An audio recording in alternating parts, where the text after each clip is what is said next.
ಹೌದು, ನೇಚರನ್ನು ಇಟ್ಟುಕೊಂಡೇ ನಾವು ವಿದ್ಯಾಭ್ಯಾಸ ಮಾಡಬೇಕಂತ ನಮ್ಮ ಕಾನ್ಸೆಪ್ಟ್.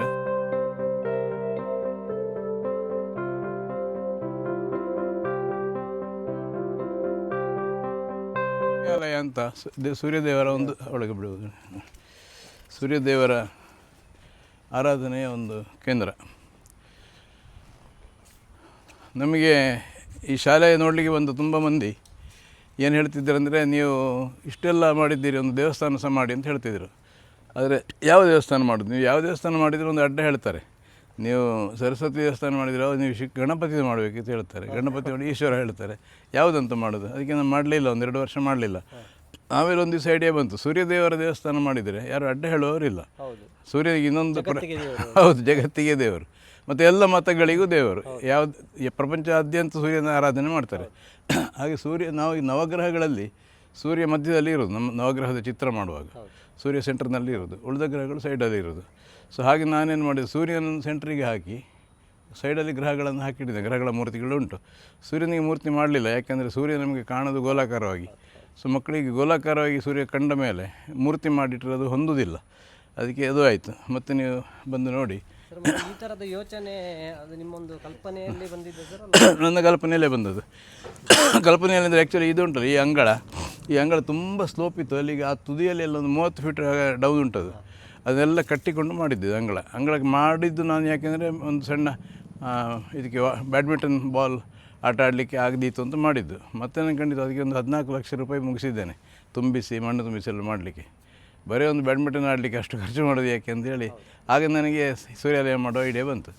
ಸೂರ್ಯಾಲಯ ಮಾಡುವಾಗ ನಮಗೆ ಫಾರ್ಚುನೇಟ್ಲಿ ಆ ಟೈಮ್ನಲ್ಲಿ ನಮ್ಮ master planner SK Anand Kumar, ನಮ್ಮ ವೈಸ್ ಪ್ರೆಸಿಡೆಂಟರು, ಅವರು ಇಲ್ಲಿ ಪೊಲೀಸ್ ಇವುಗಳನ್ನೆಲ್ಲ ಕ್ವಾರ್ಟರ್ಸನ್ನೆಲ್ಲ ಡೆಮೊಲಿಷ್ ಮಾಡಲಿಕ್ಕೆ ಅವರಿಗೆ ಕಾಂಟ್ರಾಕ್ಟ್ ಕೊಟ್ಟಿದ್ದರು. ಅವರಿಗೆ ಆ ಮುರಕಲ್ಲು ಮಣ್ಣು ಎಲ್ಲ ಹಾಕಬೇಕಿತ್ತು. ಅದೇ ಟೈಮಿಗೆ ನಾನು ಇದು ಶುರು ಮಾಡಿದ್ದು. ಸೊ ಅವರಿಗೆ ಇದು ಹಾಕಲಿಕ್ಕೆ ಸಿಕ್ಕಿತ್ತು. ಸೊ ನನಗೆ ಫುಲ್ ಹಾಕಲಿಕ್ಕೆ ಸಿಕ್ಕಿತ್ತು. ಈಗ ಇದರ ಅಡಿಯಲ್ಲಿ ಎಲ್ಲ ಮುರಕಲ್ಲುಗಳು ಉಂಟು. ಪೊಲೀಸ್ ಡಿಪಾರ್ಟ್ಮೆಂಟ್ ಇಷ್ಟು ಹಳೆ ಮನೆಯದು ದೊಡ್ಡ ದೊಡ್ಡ ಕಲ್ಲುಗಳೆಲ್ಲ ಉಂಟು. ಅದೊಂದು ಶಕ್ತಿ. ಹೌದು.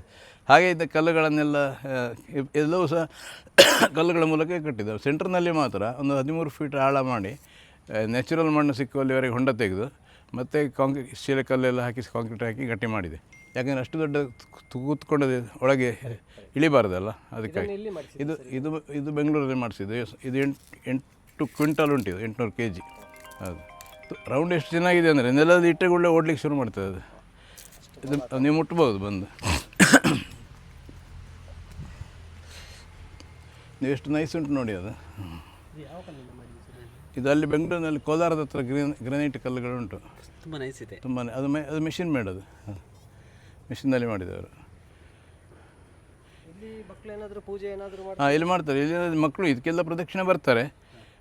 ಬೇರೆ ಬೇರೆ ಇದು ಒಂದೊಂದು ಸ್ಟೆಪ್ಪು ಕೂಡ ಒಂದೊಂದು ಗ್ರಹದ್ದು. ನಿಮಗೆ ನಾನು ಕೆಳಗೆ ಇಳಿದ್ರೆ ನಾನು ತೋರಿಸ್ಬೋದು.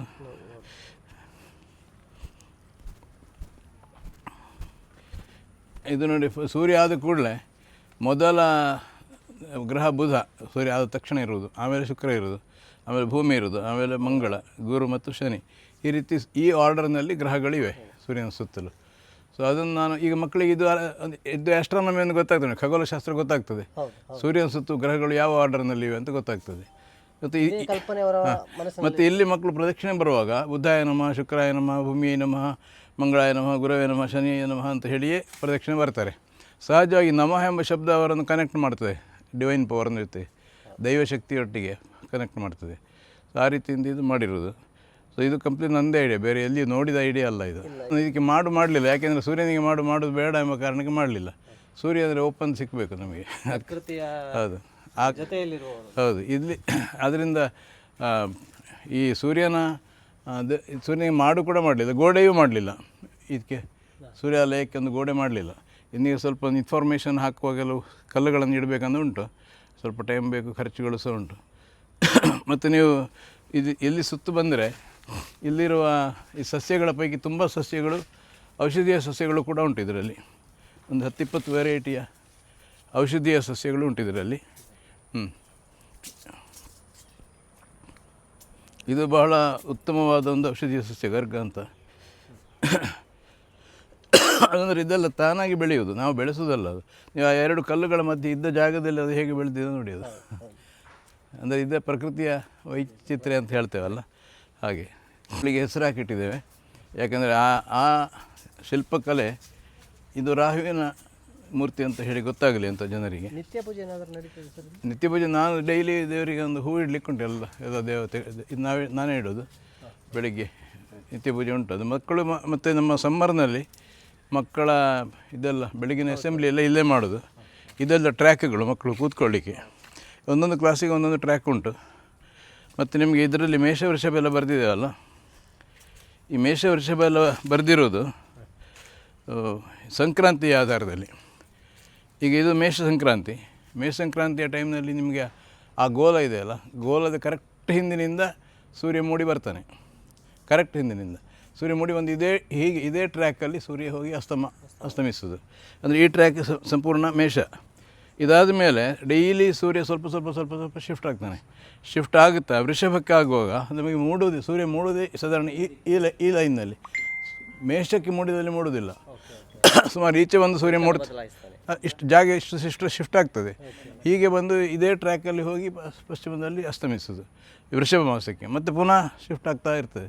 ಸೊ ಇದೊಂದು ಪ್ರಕೃತಿಯ ನಿಯಮ. ಅದನ್ನು ಟ್ರೇಸ್ ಮಾಡಿದ್ದಾರೆ ನಮ್ಮ ಹಿಂದಿನವರು. ಟ್ರೇಸ್ ಮಾಡಿ ಯಾವುದು ಸಂಕ್ರಾಂತಿ ಅಂತೆಲ್ಲ ಫಿಕ್ಸ್ ಮಾಡಿದ್ದಾರೆ. ಇದು ಮಿಥುನ ಸಂಕ್ರಾಂತಿ ಆದ ಮೇಲೆ ಜೂನ್ 21ರವರೆಗೆ, ಇದು ಜೂನ್ 21ರ ರೇಖೆ. ಜೂನ್ 21 ಅಂದರೆ ಈಗ ನಮಗೆ ಇಂಟರ್ನ್ಯಾಷನಲ್ ಯೋಗ ಡೇ, ಈಗ ಜೂನ್ 21. ಸೊ ಇಲ್ಲಿವರೆಗೆ ಸೂರ್ಯ ಈಚೆ ಬರ್ತಾ ಇರ್ತಾನೆ. ಜೂನ್ 21 ಆದ ಮೇಲೆ ಸೂರ್ಯ ಈಚೆ ಬರ್ತಾನೆ. ಈಗ ಸೂರ್ಯ ಈಚೆ ಇರೋದ್ರಿಂದ ನಮಗೆ ಈ ಬಿಲ್ಡಿಂಗಿನ ನೆರಳೆಲ್ಲ ಸಿಗ್ತದೆ. ಸೂರ್ಯ ಆಚೆ ಇದ್ದಾಗ ಆ ಮರಗಳ ನೆರಳೆಲ್ಲ ಸಿಗ್ತಾಯಿತ್ತು. ಈ ಡಿಫರೆನ್ಸನ್ನು ನಾವು ಮಕ್ಕಳಿಗೆ ಕಲಿಸಲಿಕ್ಕೆ ಆಗ್ತದೆ. ಸೊ ಮತ್ತು ಇವುಗಳನ್ನು ಕನ್ನಡದಲ್ಲಿ ಇಂಗ್ಲೀಷಲ್ಲಿ ಬರೆದಿಟ್ಟಿದ್ದೇವೆ, ಮಕ್ಕಳಿಗೆ ಅದನ್ನು ಕಲಿತುಕೊಳ್ಬೋದು ಸಂಕ್ರಾಂತಿಗಳು. ಮತ್ತು ನೋಡಿ, ಮೇಷ ಸಂಕ್ರಾಂತಿ ಎಲ್ಲವೂ ಸಹ ತಿಂಗಳ ಮಧ್ಯದಲ್ಲಿ ಬರೋದು. 15ನೇ ತಾರೀಕಿಗೆ ಬರೋದು ಹೆಚ್ಚಾಗಿ, 14, 15, 16 ಈ ತಾರೀಕುಗಳಲ್ಲಿ ಸಂಕ್ರಮಣ ಬರೋದು. ಮತ್ತು ಇದು ಹೀಗೆ ಇಷ್ಟಾದ ಮೇಲೆ ಮತ್ತು ದಕ್ಷಿಣಾಯನ ಶುರು ಆಗ್ತದೆ. ದಕ್ಷಿಣಾಯನ ಅಂದರೆ ಕರ್ಕಾಟಕ, ಫಸ್ಟ್ ತಿಂಗಳು ಕರ್ಕಾಟಕ, ಸಿಂಹ, ಕನ್ಯಾ, ತುಲಾ, ವೃಶ್ಚಿಕ, ಧನು ಮಾಸದವರೆಗೆ. ಈಗ ನೀವು ಧನು ಪೂಜೆ ಅಂತೆಲ್ಲ ತೋಡಿಕಾಂದಲ್ಲೆಲ್ಲ ಮಾಡ್ತಾರಲ್ಲ, ಅದು ಚಳಿಗಾಲದ ಪೂಜೆ. ಅದು ಕಾರಣ ಏನಂದರೆ ಆಗ ಸೂರ್ಯ ಆ ಕಡೆ ಇರ್ತಾನೆ, ಕೆಳಗಿರ್ತಾನೆ, ನಮ್ಮಿಂದ ತುಂಬ ದೂರ ಇರ್ತಾನೆ. ಅದರಿಂದ ನಮಗೆ ಚಳಿ ಆಗ್ತದೆ. ಹೌದು, ಈಗ ನಮಗೆ ಸೆಕೆ ಆಗ್ತದೆ, ಯಾಕೆ ಸೂರ್ಯ ಹತ್ತಿರ ಇದೆ ಅಂದರೆ ಭೂಮಧ್ಯ ರೇಖೆಗಿಂತ ಮೇಲೆ ಇದ್ದಾನಲ್ಲ. ಸೊ ಇದೆಲ್ಲ ನಾವು ಮಕ್ಕಳಿಗೆ ಇಲ್ಲಿಂದಲ್ಲ, ನಮ್ಮದು ನಮ್ಮ ಭೂಮಿಯಲ್ಲಿ ಭಾರತ ಭೂಮಧ್ಯ ರೇಖೆಯಿಂದ ಮೇಲೆ ಉಂಟು 8 ಡಿಗ್ರಿ.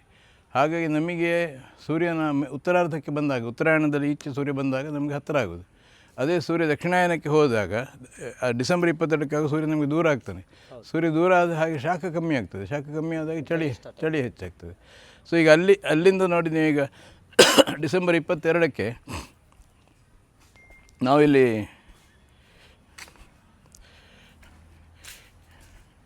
ಇದು ಡಿಸೆಂಬರ್ ಧನುಮಾಸ ಇಲ್ಲಿ ಬರ್ತದೆ. ಧನುಮಾಸ ದಕ್ಷಿಣಾಯನದಲ್ಲಿ ಲಾಸ್ಟ್, ಮತ್ತು ಡಿಸೆಂಬರ್ 22, ಆಮೇಲೆ ಮತ್ತೆ ಉತ್ತರಾಯಣ ಶುರು ಆಗ್ತದೆ. ಹೀಗೆ ನಮಗೆ ಖಗೋಳ ವಿದ್ಯಮಾನಗಳು ಹೇಗೆ ನಡೀತವೆ ಮತ್ತು ಅವುಗಳು ನಾವು ಹೇಗೆ ಅರ್ಥ ಮಾಡಿಕೊಳ್ಬೇಕಂತ ಕಲಿಸಲಿಕ್ಕೆ ಇದೊಂದು ಒಳ್ಳೆಯ ಜಾಗ. ಎಷ್ಟೋ ಜನ ಶೃಂಗೇರಿಯಲ್ಲಿ ಇದು ಸೂರ್ಯನ ಬಿಸಿಲು ಬೀಳುವ, ಸಂಕ್ರಾಂತಿಗೆ ಸರಿಯಾಗಿ ಬಿಸಿಲು ಬೀಳುವ ಇದೆಲ್ಲ ಮಾಡಿದ್ದಾರೆ. ಆ ಥರ ನನಗೆ ಮಾಡಲಿಲ್ಲ, ನಾನು ಸ್ವಲ್ಪ ಬೇರೆ ರೀತಿಯಲ್ಲಿ ಮಾಡಿ, ಇದರ ಸೈಂಟಿಫಿಕ್ಕಾಗಿ ಮಾಡಿದ್ದು ಇದು. ಹೌದು, ಇತ್ತೀಚಿನ ದಿನಗಳಲ್ಲಿ ಅರ್ಥ ಮಾಡಿಕೊಳ್ಳಿಕ್ಕೆ ಒಂದು ಒಳ್ಳೆಯ ವಿಷಯ. ಅರ್ಥ ಮಾಡಿ ಗೊತ್ತೇ ಇಲ್ಲ, ಸಂಕ್ರಾಂತಿ ಅಂದರೆ ಅಂತ ಗೊತ್ತಿಲ್ಲ, ಹುಣ್ಣಿಮೆ ಅಮಾವಾಸ್ಯೆ ಗೊತ್ತಿಲ್ಲ, ಆ ಸಮಸ್ಯೆ ಇರೋದರಿಂದ. ಹೌದು, ಇದೆಲ್ಲ ಗೋಡೆಗಳಲ್ಲಿ ಆರ್ಟ್ಗಳಿದು. ಇದು ನೋಡಿ, ಬ್ರಹ್ಮಪುತ್ರ ನದಿಯ ಮೇಲೆ ಇರುವ ಒಂದು ಇದು ಬ್ರಿಡ್ಜ್, ಕೆಳಗೆ ರೈಲ್ ಬ್ರಿಡ್ಜ್, ಮೇಲೆ ರೋಡ್ ಬ್ರಿಡ್ಜ್ ನಿಜವಾಗಿ ಇರುವಂಥದ್ದೇ. ಅದೊಬ್ಬ ಅಲ್ಲಿಯವನೇ ಒಬ್ಬ ಆರ್ಟಿಸ್ಟ್ ಬಂದು ಮಾಡಿದ್ದು. ಅವನು ಮಾಡಿದ ಮೇಲೆ ನಾನು ಅವನಿಗೆ ಹೇಳಿದೆ, ಏನಂದರೆ ನೀನೊಂದು ಇನ್ನೂ ಎರಡು ಮಾಡು, ಒಂದು ದೋಣಿ ಮತ್ತೊಂದು ವಿಮಾನ, ಅಲ್ಲಿಗೆ 4 ಬಗೆಯ ಸಂಚಾರ ಸರಿ ಆಗ್ತದೆ ಅಂತ. ಹೌದು, ಅದು ಮಾಡಿದ್ದಾರೆ.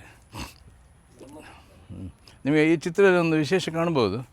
ಏನಂದರೆ, ನೀವು ಎಲ್ಲಿ ನಿಂತು ನೋಡಿ, ಎಲ್ಲಿ ಬನ್ನಿ, ನೀವು ಇಲ್ಲಿಂದ ಜಸ್ಟ್ ಕಾರನ್ನು ಮಾತ್ರ ನೋಡ್ತಾ ಈಚೆ ಬನ್ನಿ, ಕಾರನ್ನು ಮಾತ್ರ ನೋಡ್ತಾ ಇರಿ.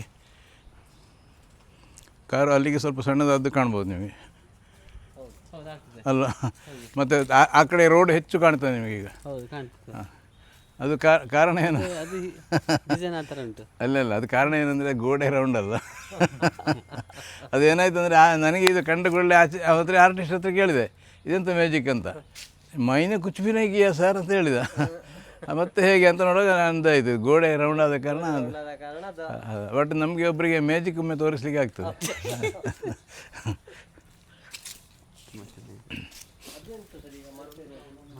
ಅದು ಭಾರತ ಮಾತಾಗಿ ಜೈ ಅಂದರೆ ಅಲ್ಲಿ ನಾನೊಂದು ಭಾರತ ಮಾತೆಯ ಚಿತ್ರ ಮಾಡಿದೆ ಅಂತ. ಇದು ನಮ್ಮ ಸ್ಟೇಜು.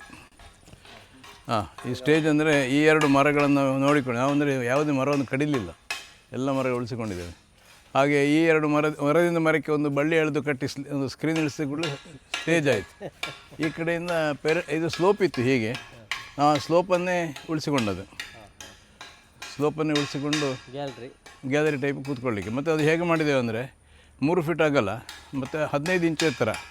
15 ಇಂಚು ಎತ್ತರ ಅಂದರೆ ಒಂದು ಬೆಂಚಿನಷ್ಟು. ಹಾಗಾಗಿ ನಿಮಗೆ 1 ಗಂಟೆ 2 ಗಂಟೆ ಕೂತು ಸುಸ್ತಾಗೋದಿಲ್ಲ. 6 ಇಂಚು ಎತ್ತರದ್ದು ಈಗ ವಿಜಯೇಂದ್ರಾಮರಲ್ಲೆಲ್ಲ ನೋಡಿರ್ಬೋದು ನೀವು, ಅದು 6 ಇಂಚು ಎತ್ತರ ಇರೋದು. ಕೂತು ಸುಸ್ತಾಗ್ತದೆ. ಮತ್ತು ಕಾಲು ಉದ್ದ ಬಿಡಲಿಕ್ಕೆ ಅಲ್ಲಿ ಎದುರು ಕೂತಿರ್ತಾರೆ. ಇಲ್ಲಿ ಹಾಗೇನಾಗೋದಿಲ್ಲ. ಮತ್ತು ನಾವು ಎದುರಿನಿಂದ ಕಲ್ಲು ಹಾಕಿದ್ದೇವೆ ಕೂತ್ಕೊಳ್ಳಿಕ್ಕೆ, ಹಿಂದುಗಡೆಯಿಂದ ಮಣ್ಣಿದೆ ಅಲ್ಲ, ಅದಕ್ಕೆ ನಾವು ಕಾಂಕ್ರೀಟ್ ಎಲ್ಲ ತುಂಬಿಸಲಿಲ್ಲ. ಯಾಕಂದರೆ ಮೇಲೆ ಬಿದ್ದ ನೀರು ಒಂದೊಂದರಲ್ಲಿ ಇಳಿದು ಆ ಮಣ್ಣಿರುವ ಜಾಗದಲ್ಲಿ ನೀರು ಸ್ಟಾಕ್ ಆಗಿ ಇಂಗುತ್ತದೆ. ಹೌದು, ಅದಕ್ಕಾಗಿ ಇಂಗುವಿಕೆಗೆ ಒಂದು ಹೆಲ್ಪ್ ಆಗ್ತದೆ. ಇವನ್ ಈ ಜಾಗದಲ್ಲಿ ಸುಮಾರು ನೀರು ನಿಂತು ಇಂಗುತ್ತದೆ. ಈ ಇಂಗಿದ ನೀರು ನಮಗೆ ಬೇರೆ ಬಾವಿಯಲ್ಲಿ ಸಿಗ್ತದೆ, ಪ್ರಯೋಜನ ಸಿಗ್ತದೆ. ಹೌದು, ಹಾಗೆ ಇದೊಂದು ನ್ಯಾಚುರಲ್ ಆಗಿರಬೇಕು. ಹೌದು, ನ್ಯಾಚರನ್ನು ಇಟ್ಟುಕೊಂಡೇ ನಾವು ವಿದ್ಯಾಭ್ಯಾಸ ಮಾಡಬೇಕಂತ ನಮ್ಮ ಕಾನ್ಸೆಪ್ಟ್. ಇದು ಪೂರ್ವಘಟ್ಟಗಳು. ಇಲ್ಲೆಲ್ಲ ನಮ್ಮ ನದಿಗಳೆಲ್ಲ ಉಗಮ ಆಗಿ ಈಚೆ ಹೋಗಿ ಬಂಗಾಳಾಖಾತಿಗೆ ಸೇರೋದು. ಇದು ಅರಬ್ಬಿ ಸಮುದ್ರ, ಕಾಶ್ಮೀರ ಮೇಲೆ ಉಂಟು ಅಲ್ಲಿ. ಈಗ ನಾನಿನ್ನು ಇದು ಇವರ ವರ್ಕ್ ಮುಗಿದ ಮೇಲೆ ಇದನ್ನು ಹೈಟಿಗೆ ಸರಿಯಾಗಿ ಇನ್ನೊಮ್ಮೆ ಪುನಃ ಕನ್ಸ್ಟ್ರಕ್ಟ್ ಮಾಡಲಿಕ್ಕೆ ಉಂಟು ಭಾರತವನ್ನು. ಅದರಲ್ಲಿ ರಾಜ್ಯಗಳ ವಿಂಗಡಣೆ ಮತ್ತು ನದಿಗಳು ಎಲ್ಲ ಸಹ ಗೊತ್ತಾಗ್ತದೆ. ಅದೀಗ ನಮ್ಮ ಮಾಡಿರಲಿಲ್ಲ ಇಷ್ಟವರೆಗೆ. ಒಂದು ಚೆಂದ ಆಗ್ತದೆ. ದೇವರ ಭಾರತ ಮಾತೆ ಕೂಡ ನಮಗೆ ದೇವರಲ್ಲ, ಹಾಗೆ ಒಂದು ಮಾಡುವ ಅಂತ ಇದನ್ನು ಮಾಡಿಸಿದೆ. ಅದರ ಬಗ್ಗೆ ಹೇಳ್ತೇನೆ ಇಲ್ಲಿ. ಏನಂದರೆ ಬನ್ನಿ, ಈ ನಮ್ಮ ಸೈಕಲ್ ಚೈನ್ ಸಿಸ್ಟಮ್ ಉಂಟಲ್ಲ, ಪ್ರಿನ್ಸಿಪಲ್, ಒಂದೊಂದು ಹೀಗೆ ಇದು ತಿರುಗಿಕೊಂಡು ಹೋಗೋದಲ್ಲ ಅದು, ಹಾಗೊಂದು ಮಾಡಿ ಆ ಸೈಡಲ್ಲಿ ಒಂದು ಕಂಬ ಇಳಿಸಿ ಆ ಕಂಬದಲ್ಲಿ ಅಂಥದ್ದೇ ಚಕ್ರಗಳನ್ನು ಮಾಡಿ ಅದಕ್ಕಿಂತ ಕೆಳಗಿನ ಇನ್ನೊಂದೆರಡು ಚಕ್ರ ಮಾಡಿ ಅದರ ಮೂಲಕ ಇದಕ್ಕೆ ಈ ನೀರಿನೊಳಗೆ ಗಾಳಿ ಎಂಥದ್ರೊಂದು ಬರುವ ಹಾಗೆ ಮಾಡಿ ತರಂಗ ಎಬ್ಬಿಸಬೇಕು ಅಂತ. ಸಮುದ್ರಗಳು ಇದರಲ್ಲಿ ಬರೀ ನೀರು ತುಂಬಿದ್ದೇ ಇರ್ತದೆ, ಕೆರೆ ಹಾಗೆ ಕಾಣ್ತದೆ, ಅದು ಸಮುದ್ರದ ಹಾಗೆ ಕಾಣೋದಿಲ್ಲ. ನನಗೆ ತರಂಗ ಎಬ್ಬಿಸಲಿಕ್ಕೆ ಬೇರೆ ಒಂದು ಉಪಾಯ ಮಾಡಿದೆ, ಅದು ಆಗಲಿಲ್ಲ. ಇದಂದರೆ ಆಗ್ತದೆ ನೋಡುವ, ಅಟ್ಲೀಸ್ಟ್ ಗಾಳಿ ಬಂದಾಗ್ತಿರ್ತದಲ್ಲ. ಆದರೆ ಅದಷ್ಟು ಅಂತ ಒಂದು ಸೈಂಟಿಫಿಕ್ ಒಂದೊಂದು ಕಡೆ ಒಂದು ಡಿಸೈನ್ಗಳು ಬೇರೆ ಬೇರೆ ಮಾಡಿದ್ದೇವೆ. ಇದು ಮಕ್ಕಳಿಗೆ ಏನಾದರೂ ಸ್ಲೇಟಲ್ಲಿ ಮಾಡಬೇಕಿದ್ರೆ ಇವುಗಳನ್ನು ಫಾಲೋ ಮಾಡ್ತಾರೆ ಮಕ್ಕಳು. ಅಂದರೆ ನಾವು ಟೀಚರಿಗೆ ಕೆಲಸ ಕಮ್ಮಿ ಇದರಲ್ಲಿ, ಗೈಡ್ ಮಾಡೋದು ಮಾತ್ರ ಕೆಲಸ. ಈಗ ನೀವು ಅದರ ಹಾಗೆ ಡಿಸೈನ್ ಮಾಡಿ, ಇದ್ರ ಹಾಗೆ ಡಿಸೈನ್ ಮಾಡಿ, ಇದ್ರ ಹಾಗೆ ಡಿಸೈನ್ ಮಾಡಿ ಅಂತ ಅವರು ಹೇಳಿದರೆ ಮಕ್ಕಳು ಅದನ್ನು ಆಯ್ಕೆ ಮಾಡಿಕೊಂಡು ಮಾಡ್ತಾರೆ. ನಾವು 2ನೇ ಕ್ಲಾಸ್ನವರೆಗೆ ಅಕ್ಷರಕ್ಕೆ ಹೆಚ್ಚು ಒತ್ತು ಕೊಡೋದಿಲ್ಲ, ಬರೆಯುವ ವಿಷಯಕ್ಕೆ ಒತ್ತಡ ಏನಿಲ್ಲ. ಅಲ್ಲಿವರೆಗೆ ಅವರ ಕೈ ತಿರುಗಬೇಕಷ್ಟೇ, ಬೆರಳುಗಳಿಗೆ ಬಲ ಬರಬೇಕು. ಒಂದು 7 ವರ್ಷಕ್ಕೆ ಆಗುವ ಮಕ್ಕಳ ಬೆರಳಿಗೆ ಬಲ ಬರ್ತದೆ ಅಂತ ಲೆಕ್ಕ. ಹಾಗೆ ಒಂದು 2ನೇ ಕ್ಲಾಸ್ನವರೆಗೆ ತುಂಬ ಒತ್ತಡದಿಂದ ಕಲಿಸೋದಿಲ್ಲ. ಆಮೇಲೆ ಅವರಿಗೆ ಹ್ಯಾಂಡ್ ರೈಟಿಂಗ್ ಚೆನ್ನಾಗಿ ಮಾಡಿ ಆಗ್ತದೆ. ಸೊ ಇದೆಲ್ಲ ಲೈನ್ಗಳನ್ನು ಎಳೆಯುವುದೆಲ್ಲ ಉಂಟಲ್ಲ, ಖುಷಿ ಆಗ್ತದೆ ಅವರಿಗೆ. ಇದನ್ನು ಉದ್ಘಾಟನೆ ಮಾಡಿದ್ದು ಇವರು CNR ರಾವ್, ಇಲ್ಲಿ ಹಾಕಿದ್ದು ಭಾರತ ರತ್ನ ಅವರು ಬಂದಿದ್ದರು.